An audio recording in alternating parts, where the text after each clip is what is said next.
Hello all sentient beings and welcome to Transmissions Alt Mode, where we talk about all news, comics, and media related to the...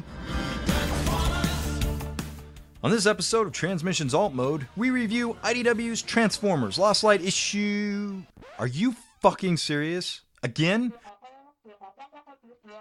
What the fuck is going on with them? No, I will not calm down. You calm down. It's been like 3 weeks now, and we haven't had a new Transformers book. I don't fucking care if they're blaming the distributor. No, I will not calm down. You calm down. Well, what do you expect me to do about it? Oh, really? A classics comic review? Well, how about issue 50? You know, the conclusion to the Underbase Saga? Yeah, no, that's a lot better. We'll just do that this week. All right, everybody. Today is Friday, June 29th, 2018, and this is episode 83 of Transmissions Alt Mode. Welcome to Transmissions Alt Mode, the podcast that joined the Space Force so we could go harness the power of the Underbase. I'm your host, Charles, aka Big C, and I'm joined by the excellent Transmissions team. Yusuf, better known as Yoshi. Yo! Jeremy, aka Yakko. Hey, how you doing? And Daryl, the Cybertronian Beast. Hello. Let's talk Transformers. All right, and as always, we will start off thanking our newest Donatreons. And this week, we have our newest one is Scott. Thank you, Scott, for joining up. We really appreciate it. We hope you enjoy all the perks and benefits that come with becoming a Transmissions Donatreon, including the Transmissions Declassified bonus show every month, the contests where you can win a $10 gift code from Toy Hacks every month, and the upcoming 5-year anniversary mega contest, and listening to the show live every week. And the random lens things on Patreon that I occasionally post through the show, which is kind of a Snapchat-like thing Patreon has. Did you know that you can also buy stuff from our Patreon store at a 20% discount? It's been happening live while we've been recording. It's pretty fun. People have been buying lots of crazy stuff like t-shirts and sweatshirts and glasses, and I don't even know what's happening anymore. It's crazy. Scott, if you aren't enjoying the benefits that you get as a Patreon for the Transmissions podcast, I strongly encourage you sit down and ask yourself, are you donating enough? Because I believe that'll make you happier. Or I should just simply say thank you, Scott. Let's go with that. All right, before we get into the comics news, I did want to mention you might have heard me on another podcast. I think this week, the Moonbase 2 IDW Retrospective Part 1 is going up. It's already up for their Patreons, but it is going up for everyone this week. So similar to the recent Transmissions Declassified we did, where we focused on the Asians series of IDW, this is a similar or the look back. Where you went on the MTR network. The fuck, Charles. I mean, how many times do we have to hear you revisit the same thing over and over? There are no other podcasts. There's only Zool. Zool. Well, the MTR network thing was an overview of the entire IDW run, so that was slightly different. But yeah, it was a good show, though. I enjoyed listening to it. I got to listen early since I am a Patreon supporter of Moonbase 2. Well, la-di-da. Yeah, so thank you to Mikey at Moonbase 2 for reaching out to me and helping me out. And as a preview, you might hear Mikey returning the favor and coming onto the a future Transmissions Declassified to talk about the next era of IDW comics. So look forward to that. A crossover event, Charles? It's the most ambitious crossover ever. All right, let's get into some comics news. All right, we have a new interview that went up from the Comics Beat website, or I guess it's The Beat, the news blog of comics culture. That's what they've rebranded themselves. But the interview is featuring James Roberts as he gears up for his 100 issue spanning universe-ending Lost Light finale. They say, James Roberts clarifies that if you throw in like the Dark Cybertron crossover and some of the spotlights, you get to 100 issues more or less. So I had to go and check the math on this. As you do.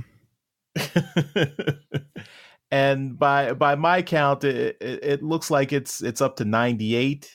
So we have More Than Meets the Eye had 57 issues. Death of Optimus Prime, you count that as an issue 0, so that's 1. And then Lost Light is going to have 25 issues when it ends. The annual, the More Than Meets the Eye annual, that was a double-sized issue, so you could count that as 2. Dark Cybertron included 2 extra issues plus the Robots in Disguise crossover issues, if you want to count those. You have the More Than Meets the Eye Revolution one-shot. You have 3 spotlights that James Roberts wrote. That was Orion Pax, Hoist, and Trail Cutter. And you had the Titans Return one-shot. That was also a tie-in. That was a double-sized issue, so that's 2 issues. So did you get add all that up? Did you get the Chaos Theory? That's not part of this. He wrote guess like Chaos Theory was. Okay. But he wrote them. If you throw that in, then it's 100 issues. You're at 98. Those 2 put it at 100. Isn't 50 a double-sided double size as well? You're right. That's true. 50 is a double-sized issue. So now you're at 101. I don't think the double-sized should be counted as 2. Okay, then we're back down to 98. You still counted the annual as 2, though. 97. The math is wrong. Okay. James Roberts. But then this is comics, so using the transitive property of Marvel Comics numbering, he's now at 312. 113. Legacy numbering.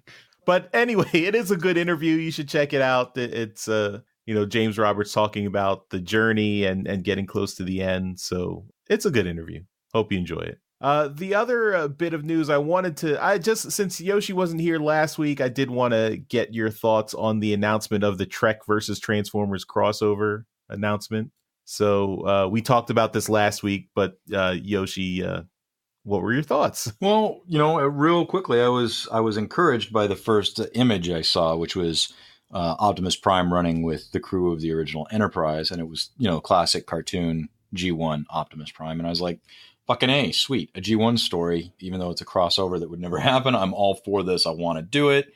Click the link, go through it, see that it is not the classic Transformers as we know them. Windblade's in there.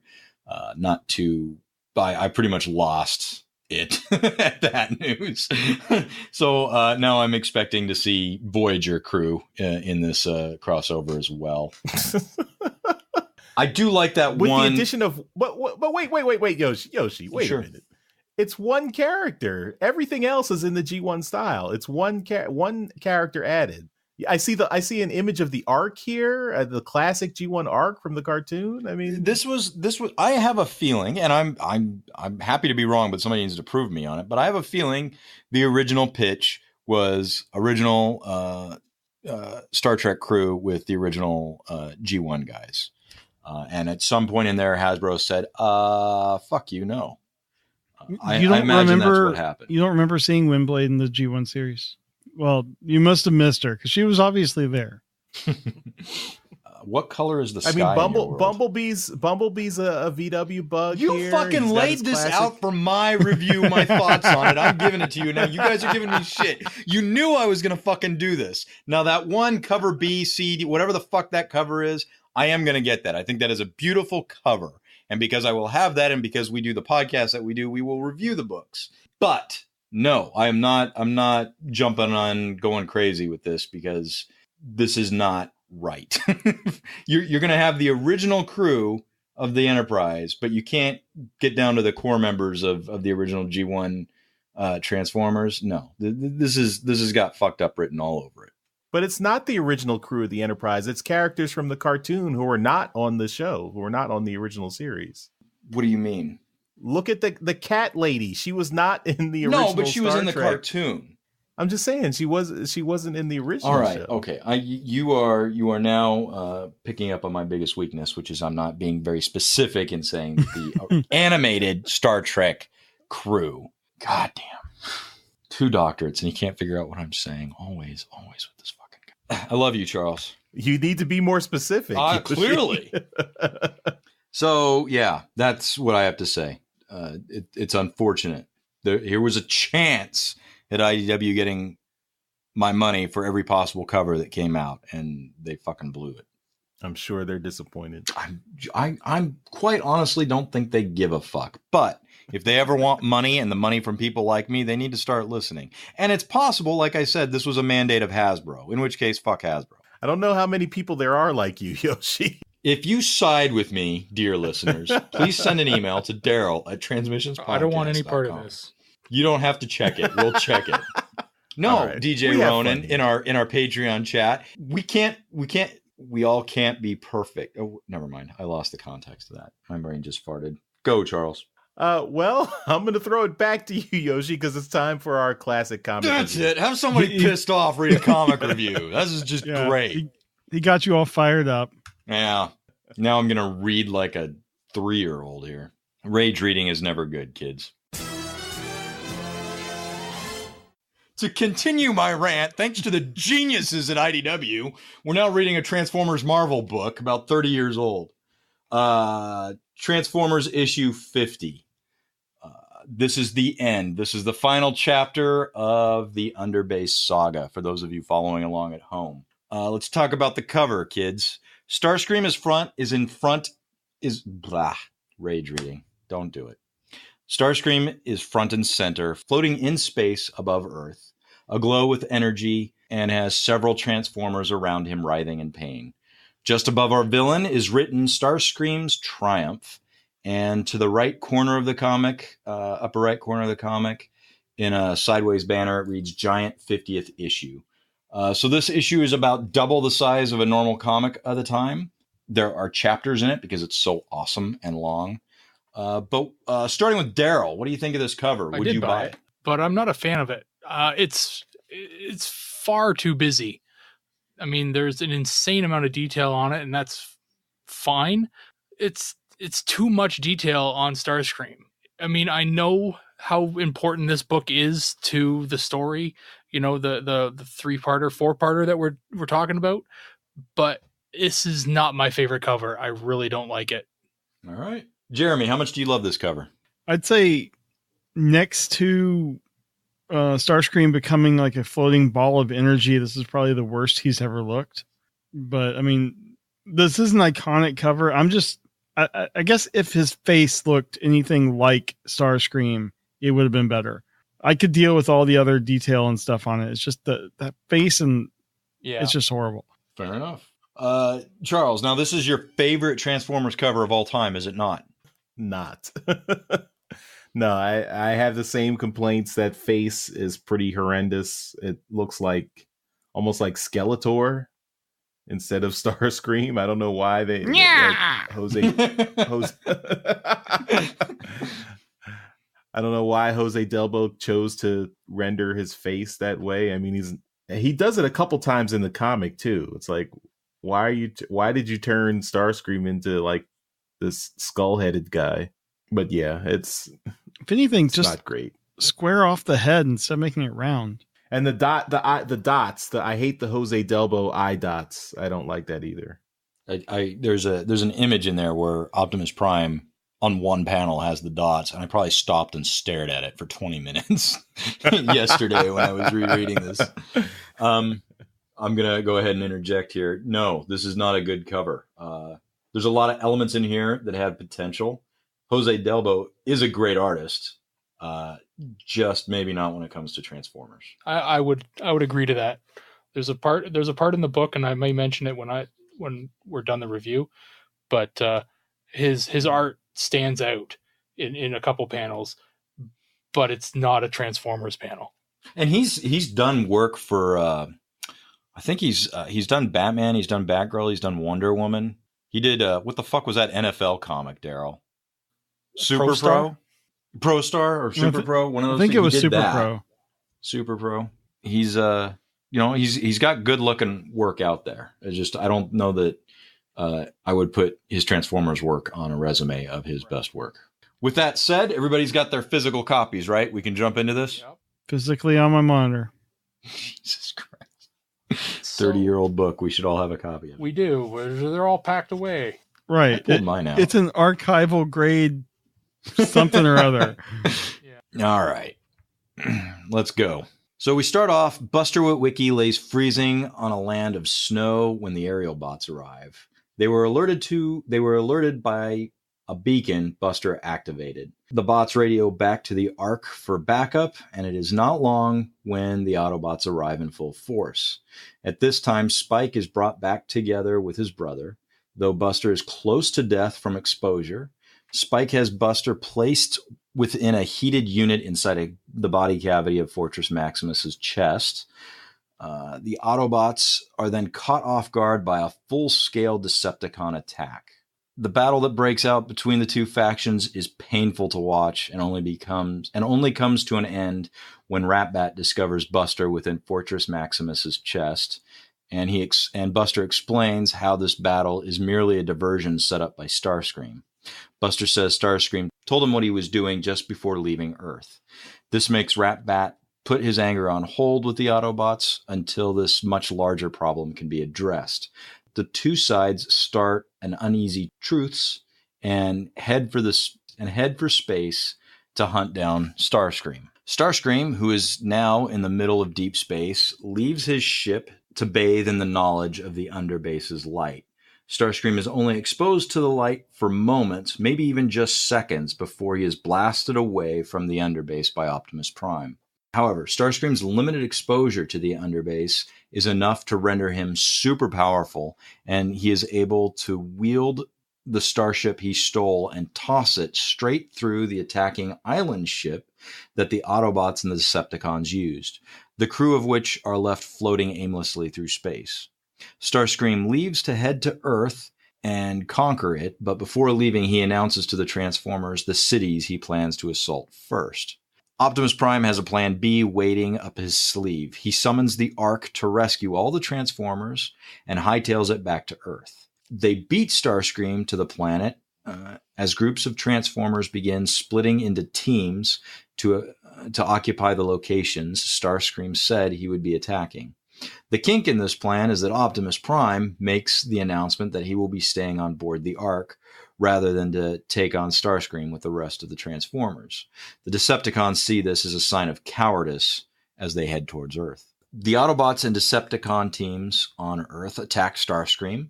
From city to city, Starscream is fought off, but at the cost of many Transformers' lives. As the battle wages on, Ratbat and Scorponok suspect that Optimus Prime might be trying to capture the Underbase for himself. The two leave their battle posts and return to the Ark. On the Ark, Haikyuu and Optimus Prime, because we're dealing with Battlemaster Optimus Prime, are building a rocket. Power Master, thank you. I know that didn't sound right coming off my tongue. Are building a rocket with reflective panels. The idea is to catch the Underbase with it and change its course. Buster radios his brother during the battle on Earth for an update. Starscream, who's listening in on the communication, sees a potential threat that Optimus Prime could pose and takes off back to outer space and to the Ark. Scorponok and Ratbat get there first and confront Optimus. Not giving Optimus a chance to really speak, Scorponok blasts Optimus Prime, killing Ratbat, and then takes off for the Underbase. Optimus Prime goes after Scorponok. Prime manages to pull Scorponok out of the bath of the Underbase, allowing it to strike Starscream. The awesome power of the Underbase overwhelms Starscream until it destroys him. Afterward, Optimus Prime explains to Scorponok that he had learned his lessons about the Underbase millions of years ago. Prime arranged for the reflector rocket and for Buster's badly timed radio call for help in order to lure Starscream back into space, where he would try to take all of the Underbase's power and destroy himself. The Autobots and the Decepticons then part, with Scorponok making it clear that the war will start back up again tomorrow. And that is the end of issue 50. As I always do, I did not talk about every aspect of this issue. For those of you who haven't read it, I want you to have something to look forward to when you read the book. I really liked how Budiansky wrote Starscream in this issue. It kind of felt like Starscream to me, just becoming blindly drunk with power to a fault. It was really enjoyable. It felt like the book was long enough that Budiansky could really get out a story he wanted to write here. I felt like he was always rushed or curtailed in previous issues leading up to this.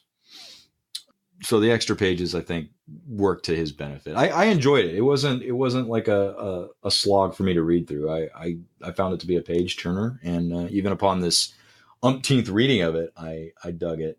Jose's art in it is questionable at best. He just, I think he's trying. Scorponok looks good in a bunch of these, but the close-ups of the heads are what throw it. I think that throws it for everybody, honestly. What do you think, Jeremy? What was your take of it? The story I enjoyed. The art, I mean, it's a product of its time, and I can put up with a lot of the, issues that we don't see in modern comics. I mean, everything has so much more detail these days. It's just what's hard for me to get back into is the old style of coloring. Like some of these pages, the characters in the background are just all like a single color. And there's some panels where like only a couple characters actually are fully colored. And that's just not something that happens in modern comics. So it was hard to remember that that's how things used to be because of the printing limitations. But the story itself, I liked. I agree with you. Starscream was really, he was very Starscreamy, and if he got ultimate power, he would definitely let it go to his head and just go overboard. Part of it did feel like the 86 movie in that like a swath of characters were just kind of killed, and that just it seemed like that was Hasbro mandate. We got new toys coming, and I mean the next thing it advertises some new Pretenders. It does a good job in the book though of just the deaths are more like to show off how truly powerful Starscream has become. Rather, and it's not in the first couple pages. Yeah, the 86 movie was just 12 minutes in, and all the characters are dead. So yeah, it was an enjoyable story. Daryl, Oh, did you enjoy this book?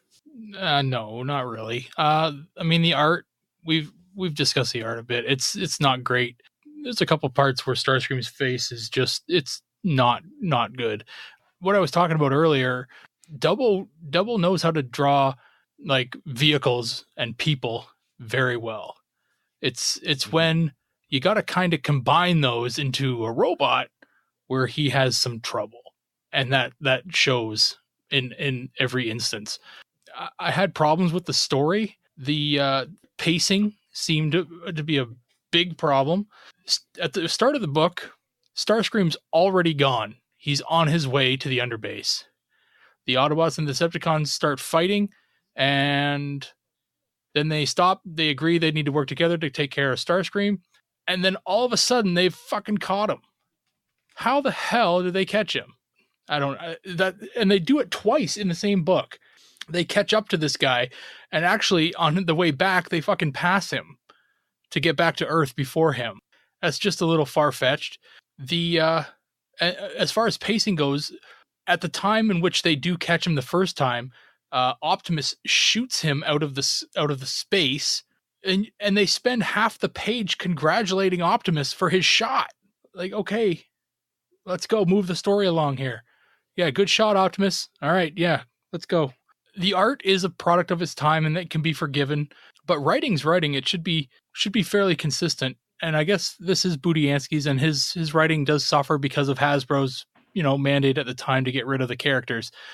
So he had to reintroduce all these characters and then kill them, which sure was a problem. And he probably could have done it a little bit more efficiently if he kind of truncated a little bit more of the story in some of these other parts.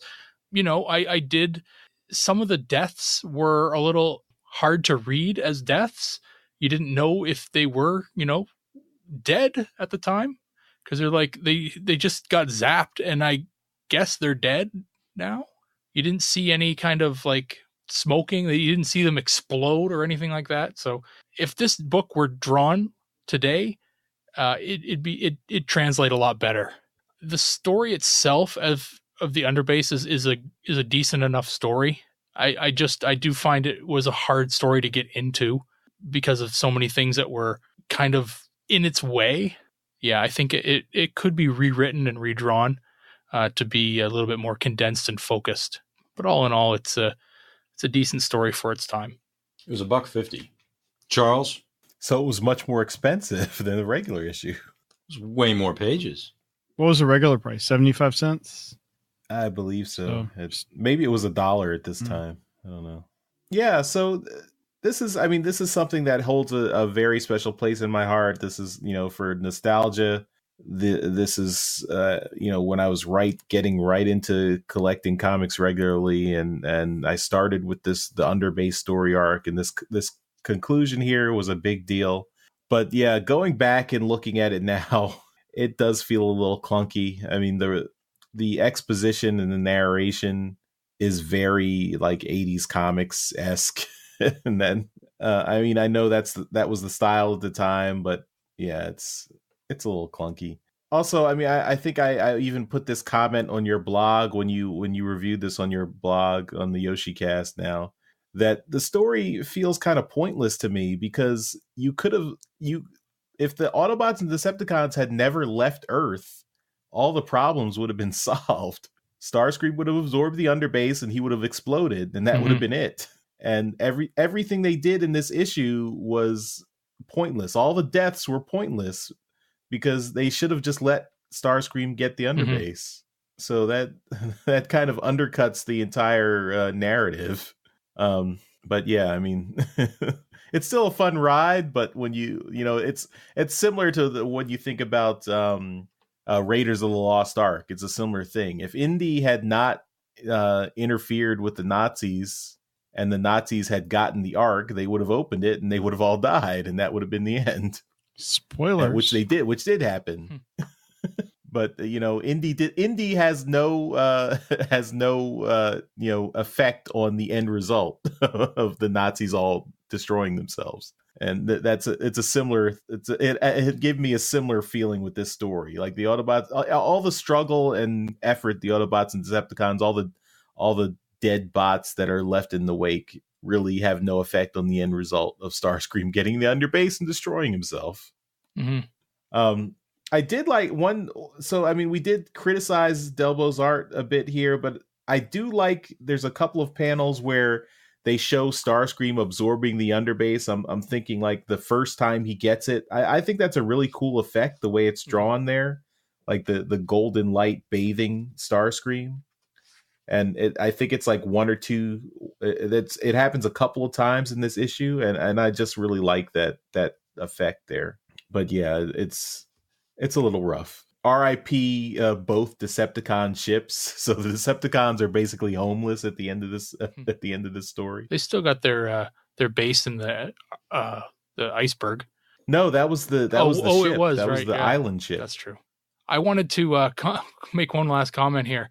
This reading this story reminded me of something I remember hearing Budiansky say at a convention. Is that when Starscream first absorbs the Underbase and transforms into jet mode, he tells everyone where he's going, and I'm like, oh, this story reads like Budiansky is kind of gonna write off a trip to Argentina. Because he's got New York. Okay, fine. He lives in New York. Tokyo. Okay, fine. Transformers are originally from Tokyo. That makes sense. And Buenos Aires. All right. And then, okay, fine. It's just a random city. That's okay, cool. That's no reason to, write off a trip there. But when he gets to Buenos Aires, he describes two things in immaculate detail about Buenos Aires. And I'm like, you didn't do this with anything else. You're writing off a trip to Buenos Aires, aren't you bastard? Oh, yeah. That's a good point. Also, I do have one additional criticism of Jose Delbo's art. He again is drawing Soundwave with a mouth. Soundwave does not have a mouth. He has a faceplate. But yeah, also R.I.P. I do have to give credit to Budiansky. I mean, he killed off all these characters, but he in particular he did give death scenes to the characters he was playing around with like pretty heavily in previous issues, like particularly Blaster and Goldbug, who, I mean, even Blaster had figured prominently in the Underbase Saga, the first 3 parts of the Underbase Saga. Like, and he kills Blaster. Blaster's gone. All of the mini bots. He doesn't give him a particularly heroic death. But like all the mini bots they were all featured at some point. Yeah. The throttle bots, they don't get such a good death. They're just they don't even get to transform. Well, they get the line from Optimus saying, "Oh, I made some upgrades to them." And then the next panel is just him zapping them. Oh, they're dead. I welcome the death of Goldbug. I liked Goldbug in the comics. He was good. He's just a pretender to the throne. Blaster and Goldbug had some good adventures together. I wish they had continued that longer. Yeah. I feel like Blaster would have challenged Grimlock. He did. That happened in issue 41. Fuck, I hate your memory. I would kill for those superpowers, Charles. Or no, not 41. It was earlier than that. Of course it was. Was it? I don't remember. Now Grimlock took over myself. pretty early on, and that's when, at some point in there, Blaster started becoming a force to be reckoned with himself. Yeah, but it was the issue where the headmaster Autobots met the classic Autobots, and they fought on the moon, and then the Decepticons ambushed them. So yeah, that was 41. It was 41. I was right. Well, with that, I'll end by saying, have fun editing, Mike. I do have one more thing I want to comment about this. Go on. One of the things I like about your blog post with this is you put in the ads from the back of the book, or I guess throughout the book. I would love to get one of those DJ machines that's advertised. Yeah. Where, it comes with a microphone, a cassette deck, everything a podcaster needs 20 years or 25 years before podcasting existed. You can go to Toys R Us and get it. Have a pirate radio station going on with that thing. It's probably just as many buttons and knobs as you currently have set up. Well, yeah, and you also have the added benefit of a cassette deck, which I have tons of cassettes and nothing to play them on. We should do that. We should do a show on tape and send it to our Patreons. I've thought about it, just the costs. And no one will be able to listen to it. It's a collector's I bet a bunch item. Of people scrounge to Value Village plug to get a cassette tape player. All right. Unless there's anything else, that is it for our review this week. I'd like to thank IDW for screwing up and allowing me to do this. And we'll see what happens next week. It's a crapshoot, everybody. And we'll have links to if you missed our previous reviews of the first 3 parts of the Underbase, we'll have links to those in the show notes so you can go back. Because it's been a while since we tackled the other 3 You parts. have been waiting since episode almost 55 to hear this. Charles made you wait that long. It was my decision. You're the one keeping Yoshi from the show. Fair enough. I like it when he hits the breaking point, and rather than just raging Charles, he just, fuck it, I'll go with it. I don't care anymore. All right, let's move on to some Transformers media news. All right. In media news this week, we've got only a couple things, which is fine by me. We have a preview of the Transformers Shadow Rising arcade game, which is being brought out by Sega, and it is appearing at Bowl Expo 2018. And this one, there's an article, you can check it out there, but it also includes a video of the gameplay and a really nice picture of what the, I guess they're called cabinets. Whatever the thing looks like, where the video game, the TV's in. Sit down. It's an Optimus Prime looking thing. Yeah, it's pretty fancy. But yeah, Yoshi, you saw this thing at ECCC? Absolutely not. I did not see this thing at ECC. We saw this on Twitter, and I made a stink about it, and the guy sent us some images and info for us to post. I thought you saw it at previous ECCC. episode. I did not see it at ECCC, but the link does have a YouTube video that You know what? I think Mike okay. saw it at PAX East. Cool. Well, it's going to be getting out there. So if you see it out there, take a look, play it. It's a Transformers game. It's probably just a quick shooter. Take a look at the video. Well, it looks like you're on rails and you're shooting Decepticons, helping Optimus Prime murder people. Perfect. The video says it's supposed to be likely to be released in the fall. Be on the lookout for it. And it's at this International Bowl Expo in Las Vegas. it plays a lot like those old Area 51 games. Mm-hmm. And the last topic we have in media news is the mysterious bot that was seen transforming in the Bumblebee movie trailer. That was the F4 Phantom plane that looked like Starscream, was revealed to be Starscream. Whoa. So, yeah, that was big news. Everyone kind of figured it out, but yeah. Although, did you see the update on the I'm reading post? it now. So they've removed the name. It's not Starscream now. Well, it's a spoiler, and if, like I said on another show, if it's anyone other than Starscream, Right. that's a horrible decision. Yeah. That's the real spoiler. Anyway, it's no big whoop. If it's not Starscream, then it'll be a pain in the butt, but it's likely Starscream. Look at that. Starscream. Anyway, we're going to move on to the review of our Power of the Primes, episode number 9. Transmissions wouldn't be what it is today without the awesome support of our listeners.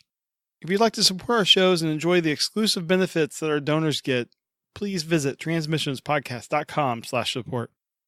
Okay, and today we are taking a look at Season 3, Episode number 9, Megatronus Unleashed. And this episode starts off by looking and showing us the Autobots who are on fire. They're writhing in pain.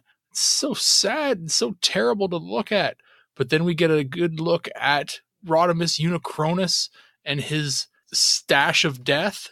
I don't know what you want to call that. The really awesome mustache he's got going on there. I was a little disappointed that his mouth never moved when he spoke.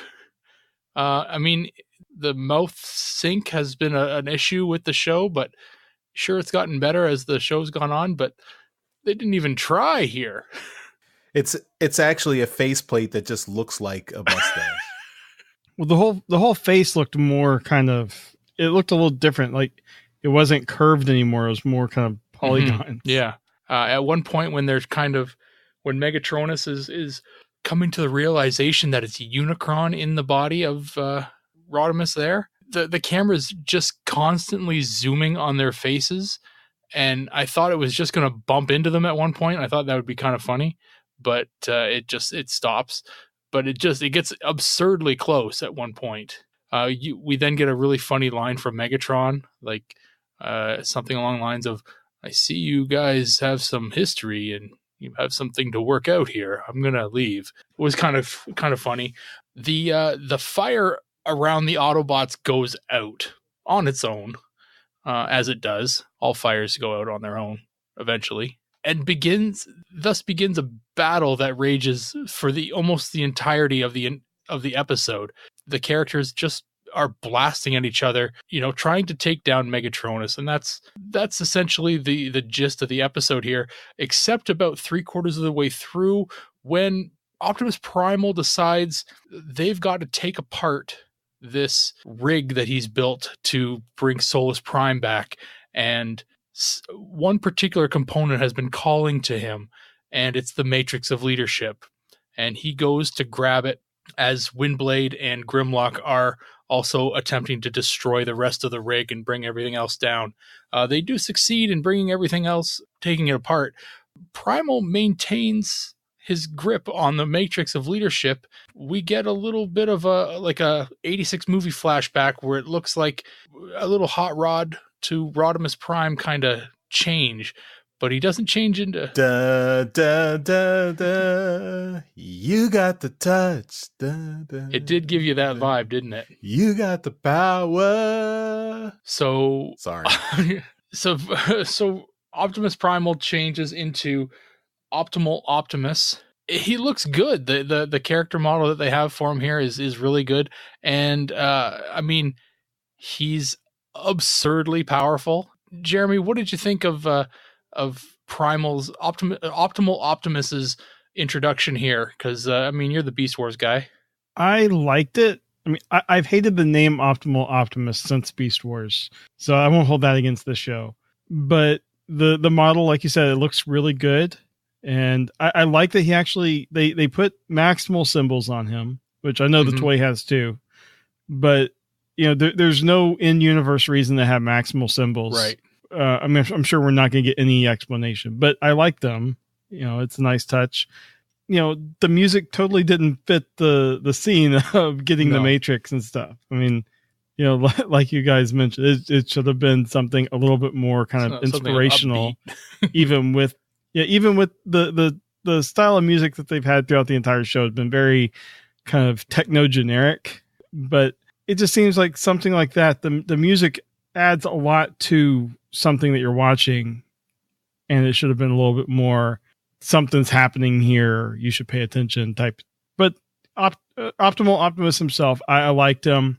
You know, I like that he just kind of took a beating, and then finally he's like, I've had enough, and he catches one of Rodimus Kron's fists and like, you're done.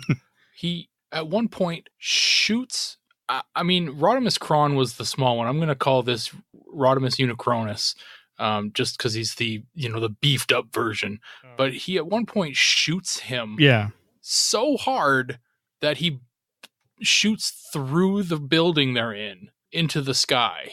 There doesn't appear to be damage to Rodimus Unicronus. You'd think that, in previous episodes, we've seen that characters have been blown holes through them. I expected to see something similar to that, but there wasn't. So he's got some power here.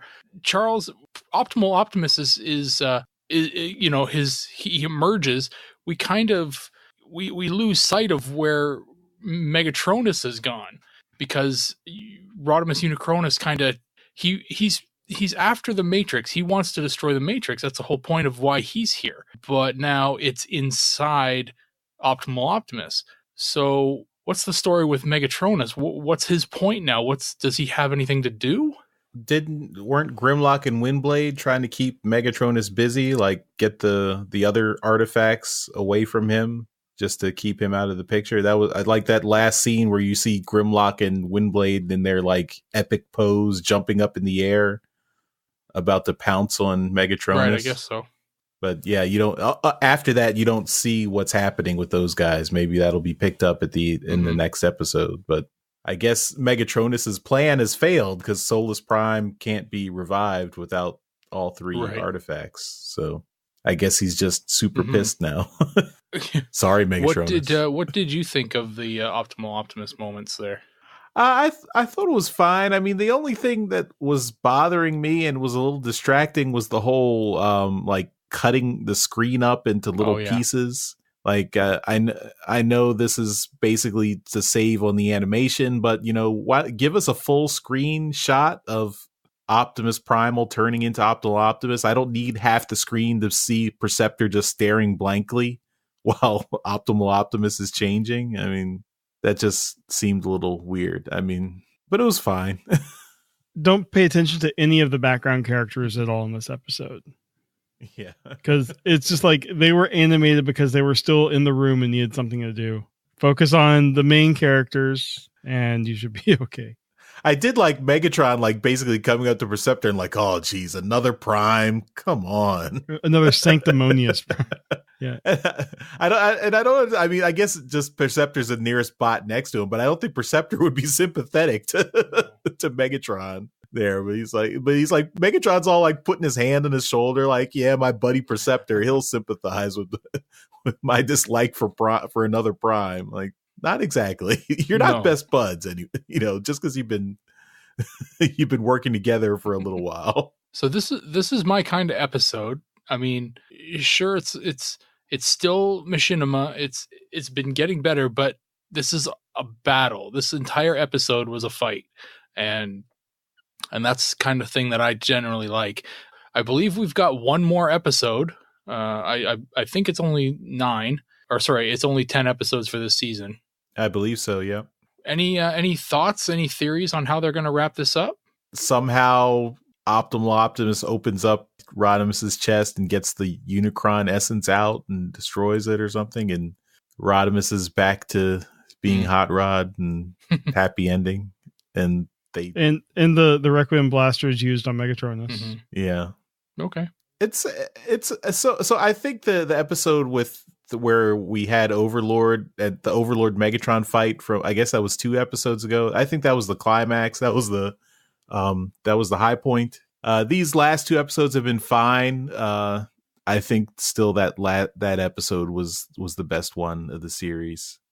There would have to be something groundbreaking for the last episode to do better than that Overlord episode. But it has been. I mean, it's been generally fine. It has not been a slog like the previous series where it's been okay. I mean, it's been decent. Nothing I would say, is trash. Like, I'd say Combiner Wars was trash.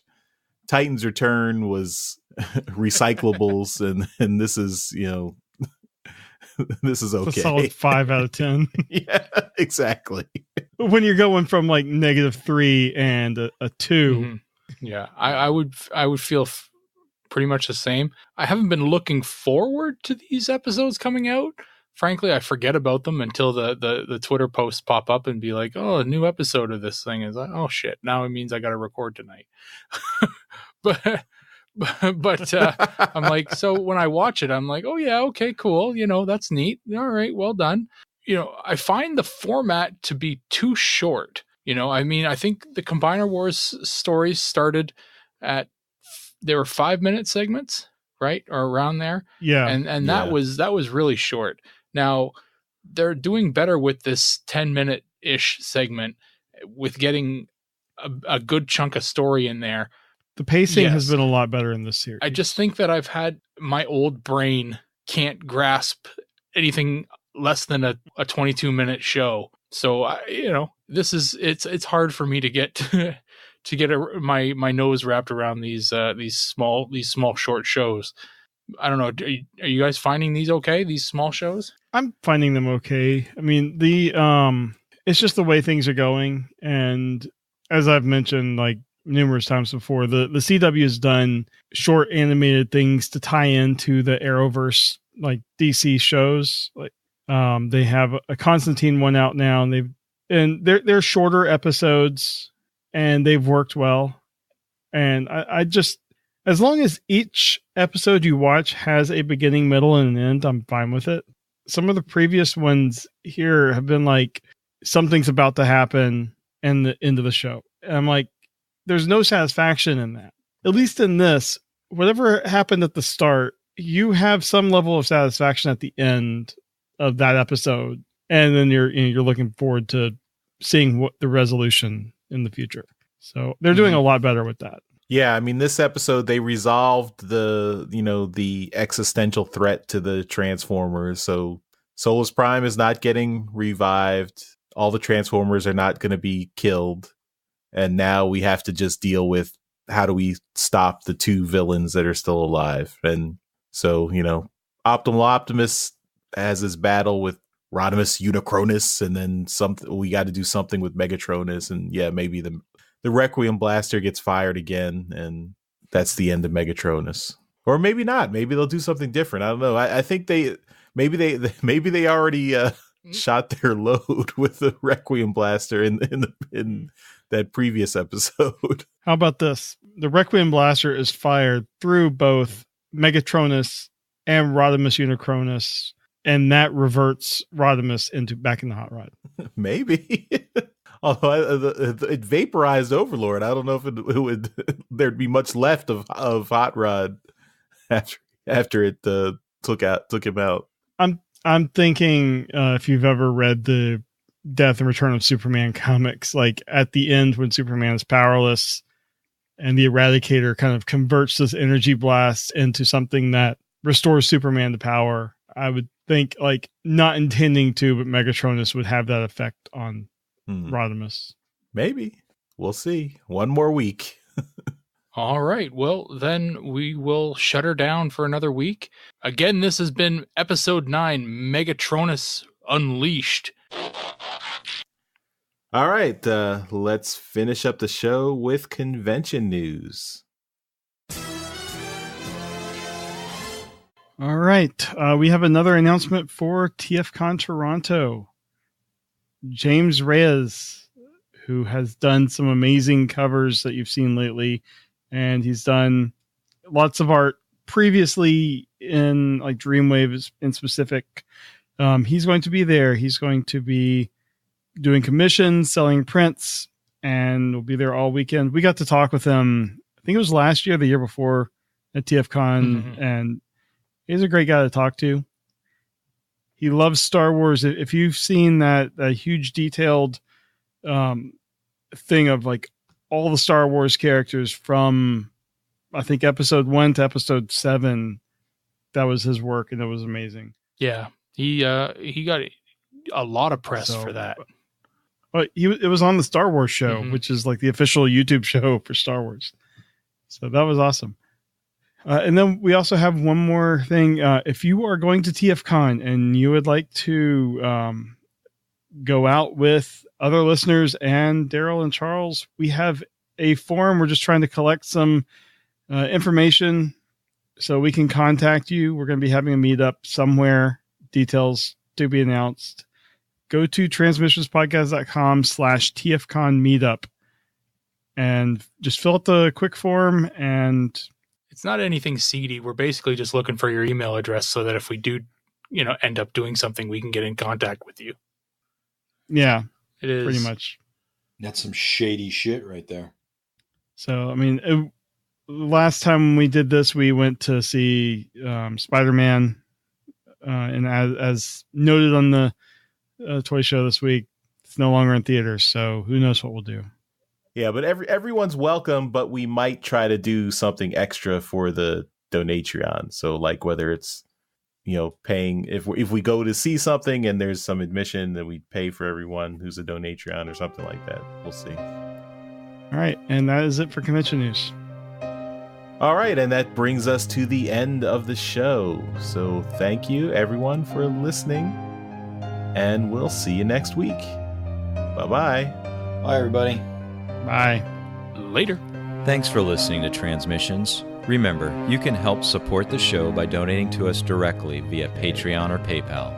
Once you become a donor, you will receive access to donor-only goodies, like donor-only contests, listening to us record transmissions live, and getting transmission swag at 20% off. You can find links for this at transmissionspodcast.com/support.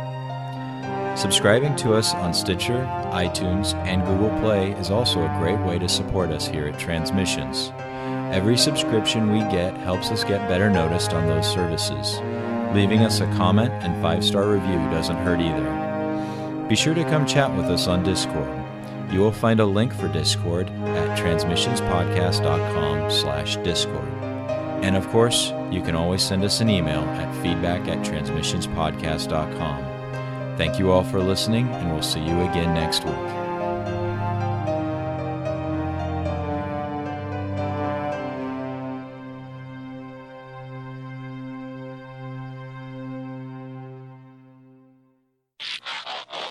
You're already paying us. That's why we give you the discount. But you should be asking yourself, if you're buying all of this swag from our store, why aren't you donating more? He wants the cool swag. I want cool swag. I just don't want to pay for it. We need a unanimous decision on the swag here, but since one of us doesn't wear it, we can't get a unanimous decision. Well, let me ask you this question, because you guys have been losing your shit over a T-shirt that I'm not wearing. If we were to make a hat with the logo, would you wear that? Oh yeah, but it has to be the right kind of hat. What's a podcast? And that's when you're like, here, give me your phone. I'll subscribe to you. Do you have any other phones or an iPad?